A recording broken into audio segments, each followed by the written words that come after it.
많은 사람들이 세상 풍조를 따르다 보니까 지켜야 할 소중한 것들은 지키지 못하고 버려야 하는 죄악만 쌓여가는 것이 이 시대의 안타까움이라 말하겠습니다.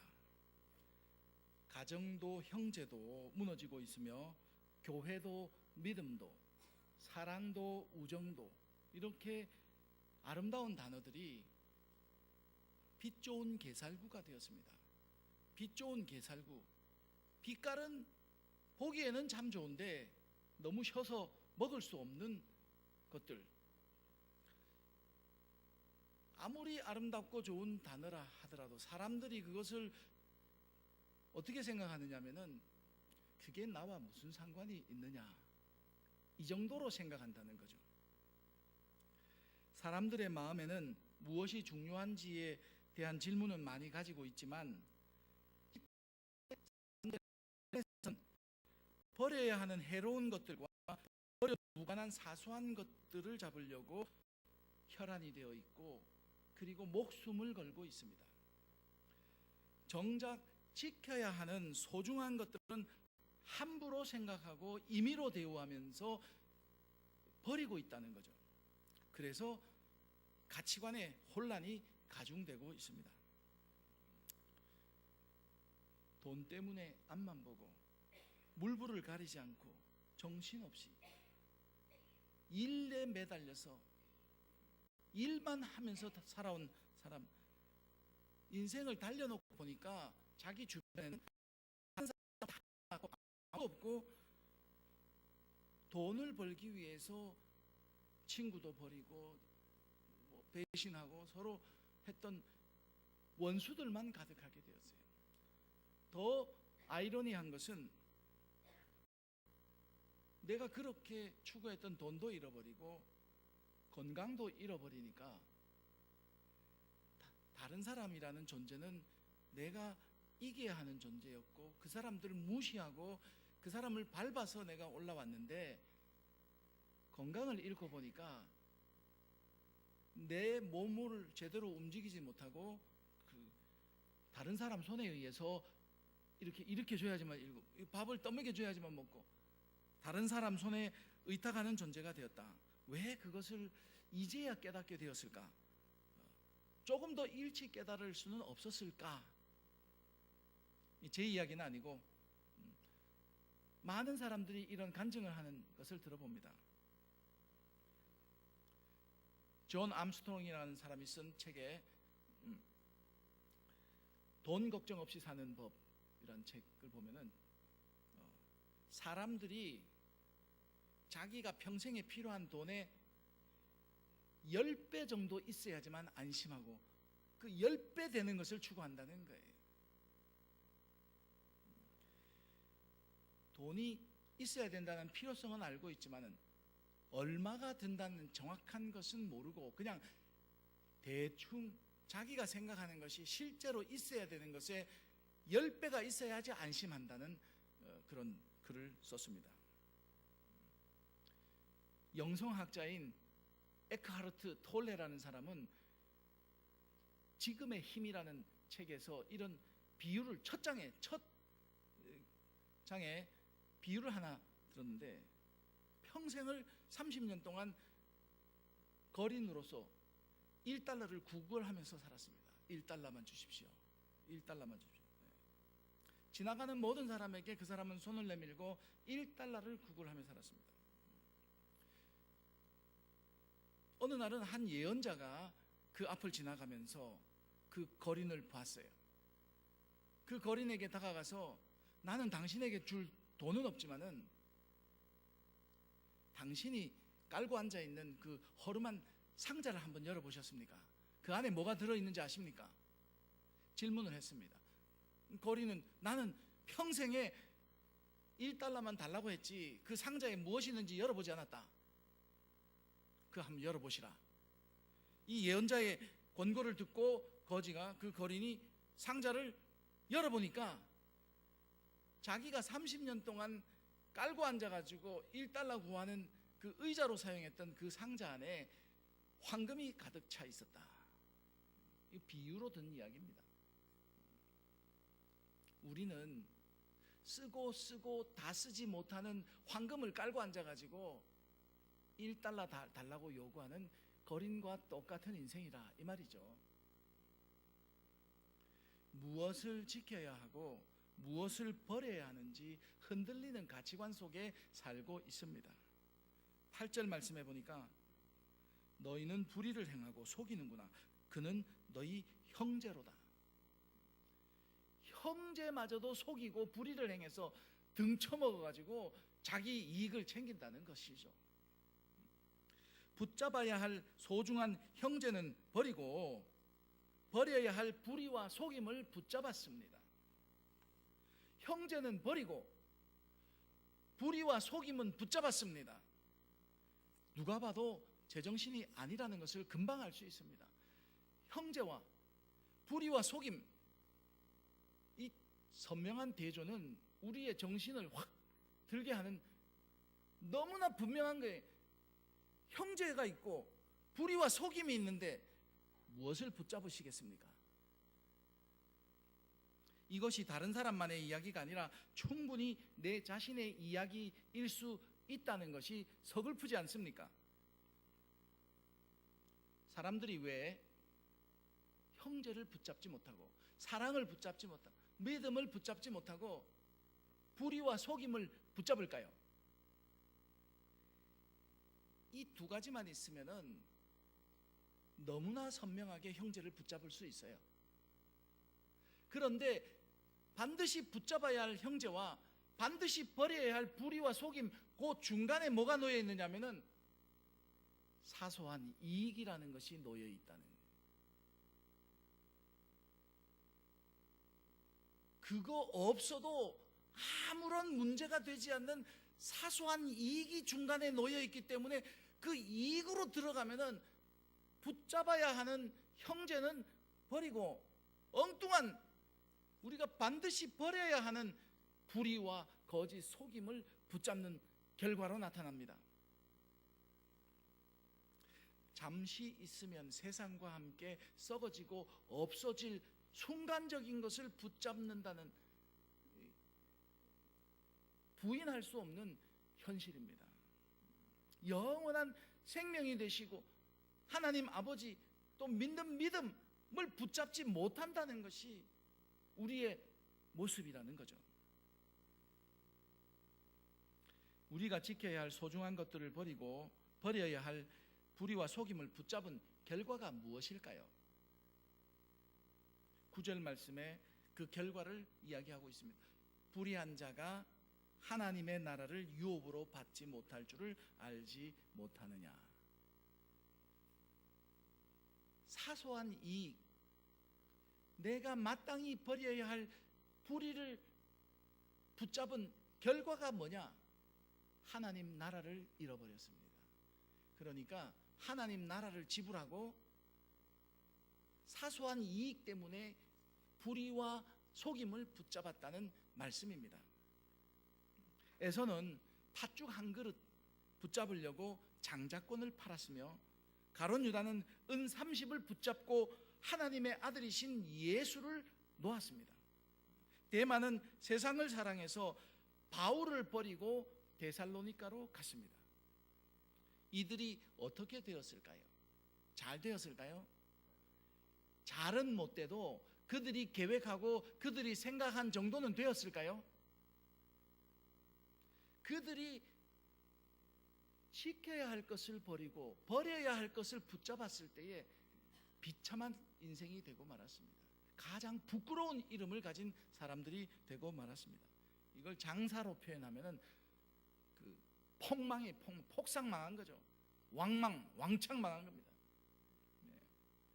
거래를 말로 하면은 가장 값비싼 대가를 가지고 가장 쓸모없는 물건을 산 사람.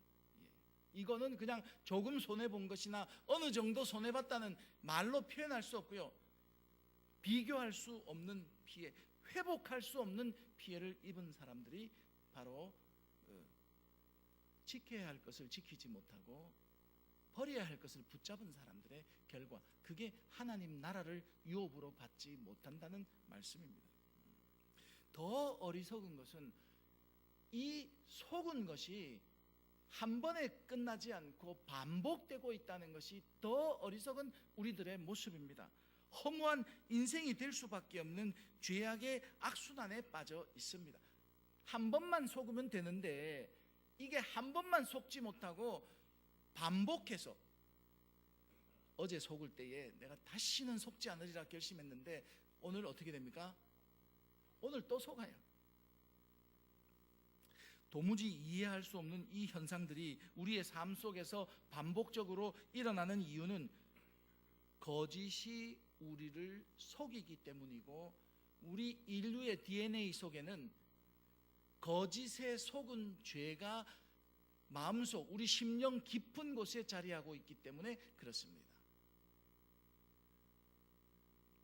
의를 따라야 살아야 한다는 것은, 의를 따라야 하고 의를 따라 살아야 하는 것을 우리가 머리로는 알고 있지만은 실제 우리의 손과 발은 불의를 따라가고 있습니다. 우리의 심령 속에, 우리의 마음 깊은 곳에 거짓에 속은 죄가 꿈틀거리고 있습니다. 이게 한번 꿈틀거리면은 우리의 마음 전체가 흔들리고 우리의 마음이 휙휙 뒤집어지는 거죠. 아주 바람에 물결치는 요동과 같이 정반대를 따라갈 수밖에 없습니다. 원하는 바 선은 행치 않고 원치 않는 바 죄를 행한다고 고백한 사도 바울도 그것이 내 속에 있는 죄라고 고백했습니다. 자기의 심령 속에 거짓에 속은 죄가 한번 꿈틀하면은 원하는 선은 안 따라가고 원치 않은 악은 따라간다. 이것이 바울의 고백이었습니다. 어제 열심히 회의하고 서로 토론하고 의견을 나누어서 결정한 것이 오늘 아침에 뒤집어지는 경우가 많이 있죠. 그래서 아마 역사는 밤에 이루어진다고 했는지도 모르겠습니다. 결정할 때는 오랜 시간 토론을 했어요. 그리고 의견을 나누고 서로 다 돌아보고 좋은 의견을 종합해서 결정했습니다. 이것은 정상적인 사고력을 가지고 결정했습니다. 그런데 집에 가서 내 속에, 내 속 깊은 곳에 있는 그 거짓에 속은 죄가 우리의 마음을 꿈틀거리고 움직이면은 집에 가서 가만히 생각해 보니까 결정대로 한다고 해서 내게 좋은 것이 뭐가 있느냐, 내게 남는 것이 뭐가 있느냐, 너 그렇게 해가지고 너에게 덕이 되는 게 뭐냐,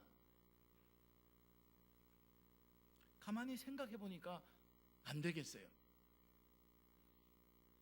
어제 그렇게 열심히 회의하고 정상적으로 결정해 놓은 것을 오늘 가서 확 뒤집어 버린다. 이게 우리 속에 있는 거짓에 속은 죄가 우리의 심령을 쥐고 흔들어서 그래, 꿈틀거리서 그렇습니다. 주일 예배 드릴 때에는, 말씀을 들을 때에는 믿음을 가지고 올바른 판단력을 가지고 이제는 내가 말씀을 따라 살고 내가 정말 하나님을 기쁘시게 하는 믿음으로 살아야 되겠다 다짐하고 결심합니다. 어떤 때는 말씀이 내 마음에 와 닿을 때는 은혜를 받고 눈물을 흘리면서까지 내가 결단하고 내 마음을 이제 주께로 확정했어요. 그런데 이게 오래가지 못하고 집에 가서 밤에 가만히 혼자 있을 때 생각해 보니까 내 심령 속에 있는 그 거짓에 속은 죄악이 꿈틀거리니까 내 마음이 확 뒤집어지는 거예요. 내가 그렇게 산다고 세상이 변화하는 것도 아니고 누가 알아주는 것도 아니고 나 혼자 그렇게 살았다가는 나 혼자 손해만 보고 다른 사람들이 조롱하고 손가락질 할 텐데 그냥 나도 남들 하는 대로 따라가고 남들 사는 대로 살고 적당히 살고 주일 한 번 가서 예배 드리면 하나님이 좋아하실 거다. 은혜 받을 때는 말씀대로 살겠다고 결심해놓고 내 속에 있는 죄악이 한번 꿈틀거리니까 휙 뒤집어지는 거죠. 그런 적이 우리가 어디 한 번 있었습니까? 두 번 있었습니까? 얼마나 많았습니까? 신앙과 세상이 있을 때에는 신앙을 선택할 수 있지만 그 가운데 작은 이익이 있으면은요, 우리는 얼마든지 세상으로 갈 수 있는 준비. 하나님과 재물이 있을 때에 우리는 하나님을 따라 살고 싶은데, 그게 지금 내 발등에 들어 가운데 작은 이익이 딱 사소한, 정말 없어도 되는 것이 눈에 보일 때에는 우리가 하나님은 뒤로 밀리고 재물을 선택한 불신앙을 얼마나 많이 가졌고, 이제는 야가서 불신앙으로 완전히 가면 안 되니까 한 손에는 하나님 잡고 한 손에는 재물을 잡고 이렇게 양손으로 잡으려고 하는 회색신앙으로 변질되고 있습니다. 믿음이 있다고 하는 사람들에게서도 하나님의 말씀, 하나님의 말씀이라고 하잖아요. 성경은 하나님의 말씀이라고 고백하는데, 하나님의 말씀이 절대적인 진리의 힘을 잃어가고 있습니다. 하나님의 말씀은 그냥 좋은 말씀이에요. 상대적인 이론이나 학설에 대한 그 힘만 가지고 있는 거예요. 들어보니까 괜찮은 말인 것 같고, 들어보니까 뭐 쓸만하다, 이 정도 생각하는 상대적인 말씀으로 추락하고 있습니다. 그래서 나에게 미치는 힘이 그저 명맥만 유지되는, 힘겹게 주일에 안 나올 수 없어서 어쩔 수 없어서 나오고, 듣기 싫지만 한번 들어주는 말씀으로 전락하고 있는 것이 신앙의 현 주소인 사람들이 많다는 거죠. 우리 일심 성도님들, 정말 내가 하나님 앞에 바르게 살고자 하는 성도님들은 하나님의 말씀이 내 안에서 이 꿈틀거리는 죄악을 이기고 절대적인, 다른 어떤 것과 비교할 수 없는 절대적인 진리의 힘을 회복하는 것이 믿음으로 돌아가는 신앙의 모습인 줄로 믿습니다. 우리의 믿음은 하나님의 말씀을 따라서 정말 내가 지켜야 할 것이 무엇인지를 깨닫고 그 말씀을 따르는 신앙을 회복하는 것이 하나님께로 돌아가는 바른 신앙인 줄 우리가 정확하게 알아야 합니다. 그러면 불의를 붙잡는다는 것이 구체적으로 무엇입니까?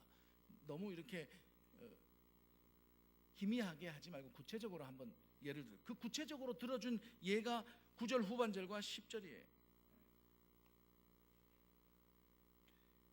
하나님 나라를 유업으로 받지 못하는 불의에 대해서 사도 바울은 두 가지로 이야기하고 있습니다. 첫 번째 불의가 무엇입니까? 9절 후반절에 보면은 음행이나 우상숭배나 간음이나 탐색이나 남색하는, 이게 한마디로 묶으면 불신이에요. 불신. 하나님을 믿지 못하는 것입니다. 영적이든 육적이든 음행하는 것은 불의한 일이며 하나님을 불신하는 것이고 하나님 나라를 유업으로 받을 수 없습니다. 말세로 갈수록 음행, 우리가 반드시 버려야 할 음행은 세상에 가득 차게 되었고, 이게 조금도 약화될 기미를 보이지 않고 점점 강화되고 있습니다. 고대 사회에서는 영적 음행과 육적 음행은 항상 같이 있었습니다. 우상에게 제사를 드리고 난 다음에는 항상 육적인 음행을 같이 행했습니다. 그래서 이게 우상 숭배는 영적인 간음이고, 또 그리고 간음이나 탐색이나 남색, 이것은 육적인 음행이다, 이렇게 나눌 구분할 이유도 없이 모두가 음행이며 하나님 나라를 유업으로 받을 수 없는 불신이라는 거예요. 이게 의로울 수 없는 행위입니다. 음행은 하나님을 버리는 것이고 믿음을 버리는 일이다. 그것을 우리가 분명히 알아야 합니다. 사람들이 믿음을 버리면 하나님 앞에 섰을 때에 의롭다고 인정받을 것이 아무것도 없습니다. 하나님께서 우리들을 보시고 의롭다고 칭해 주시는 것은 우리의 의로운 행위가 아니고 믿음밖에 없습니다.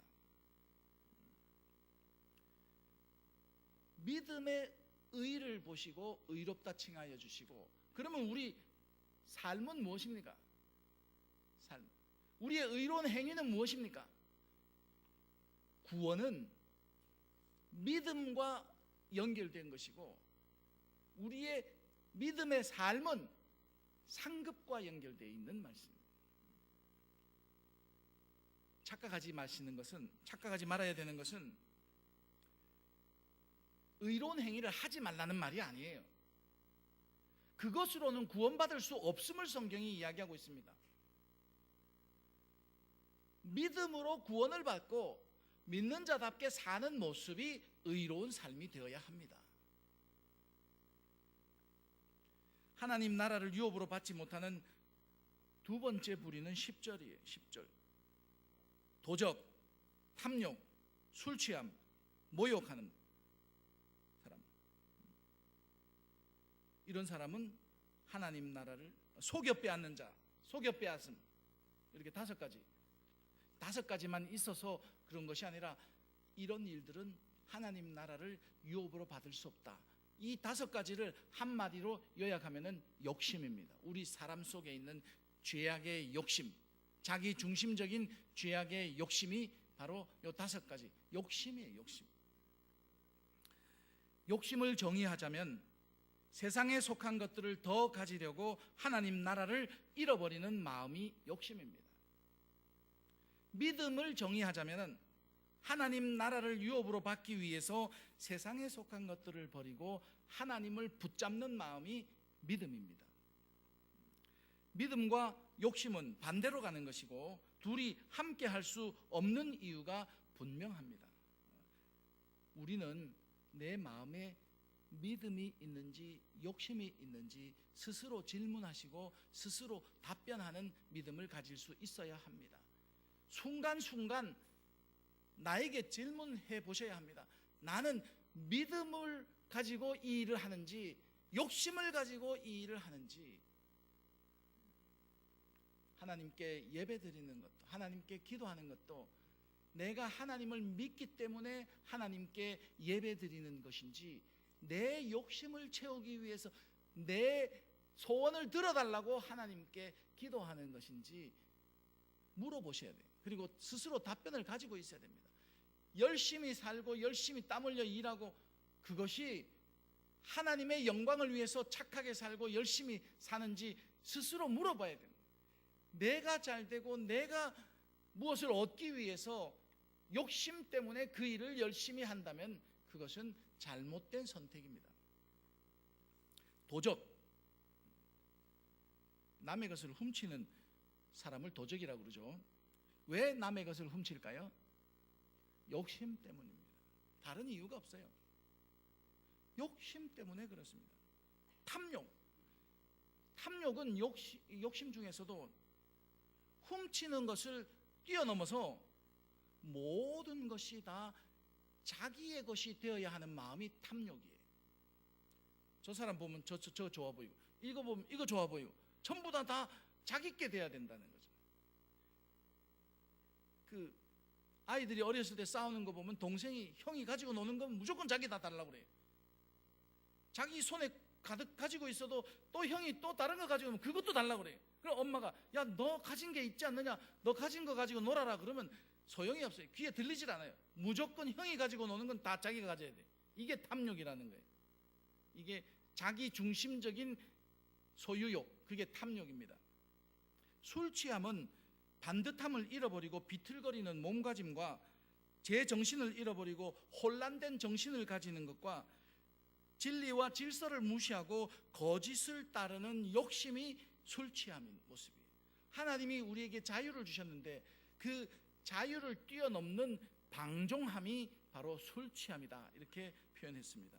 모욕은 다른 사람이 가진 명예를 빼앗아서 자기가 가지려고 하는 것이 모욕함이에요. 그 사람이 가진 명예, 부끄럽게 만들고 창피를 주어서 모든 명예를 자기가 다 가지려고 하는 것이 모욕함이고요. 속여서 빼앗는다는 것은 사기치는 거죠. 거짓이라는 도구를 가지고 남의 것을 빼앗는 것이 이게 속여 빼앗음입니다. 거짓을 도구로 사용하는 것은 절대 하나님이 금하신 거예요. 왜냐하면 우리가 전력이 있잖아요. 거짓에 속은 죄가 있기 때문에, 거짓에 속은 죄가 우리 마음속 깊이에 있기 때문에 거짓은 정말 우리가 조심해야 되고 멀리해야 되는 죄악임을 성경은 말씀하고 있습니다. 세상의 윤리를 보아도 이 다섯 가지 한마디로 요약하면 욕심입니다. 이것이 잘못된 것임이 분명하고 이것을 선택할 사람이 없어 보이는데, 너무나 신기한 것은 이 모든 것들이 잘못된 것을 알면서 그것은 다른 사람에게 적용되는 것이고 나에게는 적용 안 되는 것이라고 생각하는 것이 사람들의 마음에 다 자리하고 있습니다. 더 심각한 문제는 내가 행할 때는 그것은 도둑질이 아니고, 내가 행할 때는 탐욕이 아니고, 술 취함이 아니고, 모욕함이 아니고, 속여서 빼앗는 것이 아니고, 다른 사람이 행할 때만 죄악이 되는 것이 더 큰 심각한 문제입니다. 죄를 행하고 죄인 줄 모르는 화인 맞은 마음이며 죄책감이 없는 양심입니다. 하나님께서 얼마나 싫어하는 일이며 하나님 나라를 잃어버린 모습이에요. 그 사태의 심각성을 알지 못하는 것이 바로 죄책감이 없는 마음들. 우리 연애할 때 눈에 콩깍지가 씌이면은 나쁜 건 보이지 않고 전부 좋은 것만 보이고, 그 콩깍지가 씌었다 이런 말을 하는데, 우리의 생각에 거짓이라는 콩깍지가 씌이면은 자기가 하면 다 괜찮아요. 내가 거짓에 속았다는 것조차 모르는 것이 우리의 심령 깊숙이, 우리 저 깊숙이에 있는 거짓에 속은 죄가 꿈틀거리는 것을 본인도 모르고 있는 거죠. 죄 안에 있을 때에는 죄가 뭔 줄 알지 못하고 그게 그냥 당연한 줄로 아는데, 죄악을 벗어나 보면은 얼마나 내가 과거에 더럽고 추하고 정말 사람의 모습이 아니었음을 알게 됩니다. 죄악을 벗어나서 보면은 이런 것들은 버려도 하나도 아깝지 않고, 오히려 가지고 있으면 있을수록 더 추해지고 더 냄새나고 더 썩어져 가는 것이, 이건 반드시 버려야 하는 것임을 벗어나 보면 안다는 거예요. 그러면 우리가 지켜야 할 소중한 것들은 무엇이 있습니까? 우리가 지켜야 할 소중한 것들은 무엇입니까? 그게 11절 말씀이에요. 11절 말씀. 두 번째 줄에 보니까 주 예수 그리스도의 이름과 우리 하나님의 성령 안에서 씻음과 거룩함과 의롭다 하심을 받았느니라. 예수 믿고 난 다음에 우리는 깨끗하게 씻음을 받았고 거룩함을 받았고 의롭다함을 받았습니다. 아침에 예배 드리러 온다고 저도 샤워를 하고 이렇게 깨끗하게 요즘 날씨가 더워서 밖에만 나갔다 오면 샤워해야 되잖아요. 물을 뒤집어 써야 되는데 하고 나면 얼마나 기분이 좋은지 모릅니다. 깨끗하게 씻는 거, 물로 씻어도 이렇게 기분이 좋은데 깨끗하게 우리가 씻겼어요. 그리고 우리는 이제 거룩한 하나님의 백성이 되었고요, 하나님 나라를 유업으로 받을 수 있는 의롭다함을 받은 존재입니다. 이렇게 지켜야 할 소중한 것들이 하나님께서 어떻게 보증하시냐면은 예수 그리스도의 이름과 하나님의 성령 안에서 우리를 씻어주시고 거룩하게 하시고 의롭다 하셨습니다. 보증하시는 분이 하나님이십니다. 하나님이 우리를 씻어주신 거예요. 하나님이 우리를 거룩하게 하시고 하나님께서 우리를 의롭다 인정하시는, 우리는 이제는 이 땅에 속한 사람이 아니라 하나님께서 하나님 나라를 보증하신 믿음의 사람들입니다. 우리가 무엇을 지켜야 하는지 너무도 분명하게 보이는 말씀입니다. 디도서 3장 5절, 우리를 구원하시되 우리의 행한 바 의로운 행위로 말미암지 않고 오직 그의 긍휼하심을 따라 중생의 씻음과 성령의 새롭게 하심으로 하셨나니, 우리를 깨끗하게 중생 거듭남에 씻어주셨고 그리고 성령의 새롭게 하심으로 우리를 구원해 주셨습니다. 의롭다 칭하여 주셨습니다. 우리 26번 26번 한번 외워볼까요? 고린도후서 5장 15절. 다시는 그들 자신을 위하여 살지 않고 오직 그들을 대신하여 죽었다가 다시 살아나신 자를 위하여 살게 하기 위해서 그리스도께서 우리를 위하여 십자가에 죽어 주셨습니다. 우리가 선택해야 될 것이 무엇인지 분명한 거예요. 내 자신을 위해서, 내 자신의 이익을 위해서 다시는 그렇게 살지 말라는 거예요. 이제는 나를 대신해서 죽었다가 다시 살아나신 하나님의 아들을 믿는 그 믿음, 그분을 믿는 믿음을 붙잡고 살아라 말씀하고 있습니다. 11절 앞부분에 보니까 너희 중에 이와 같은 자들이 있더니, 고린도 교회만 있는 게 아니라 오늘 우리들 가운데서도 우리가 예수 믿기 이전에는 불신과 욕심으로 살아가는 인생들이었습니다. 예수 그리스도를 만나고 난 다음에 우리는 그 불신과 욕심을 지우고 깨끗하게 씻음과 거룩함과 의롭다 하심을 예수의 이름과 하나님의 성령으로 우리가 보증을 받았습니다. 이제는 우리가 무엇을 붙잡고 무엇을 지키며 살아가야 할지를 하나님께서는 우리에게 분명하게 말씀해 주셨습니다. 우리는 우리의 생명이 다하는 날까지 이 생명을 다 바쳐도 조금도 아깝지 않게 하나님 앞에 설 때까지 지켜야 할 소중한 것들이 예수 그리스도의 이름과 하나님의 성령으로 말미암아 우리를 씻어주시고 거룩하게 하시고 의롭다 하신 믿음을 지키는 사람이 되어야 할 줄로 믿습니다. 우리가 지켜야 할 것이, 내 생명 다 바쳐서 내 생명을 내어놓아도 아깝지 않는 것이 하나님 나라를 유업으로 받을 우리의 믿음인 줄로 믿고, 그 믿음이 나를 살게 하고 그 믿음이 나를 의롭다 하게 하고 그 믿음이 나를 하나님 나라의 유업을 받는 자로 세워주실 줄로 믿습니다. 이 믿음을 지키며 나가는 저와 여러분이 되시기를 주님의 이름으로 강권해 드립니다. 기도하겠습니다.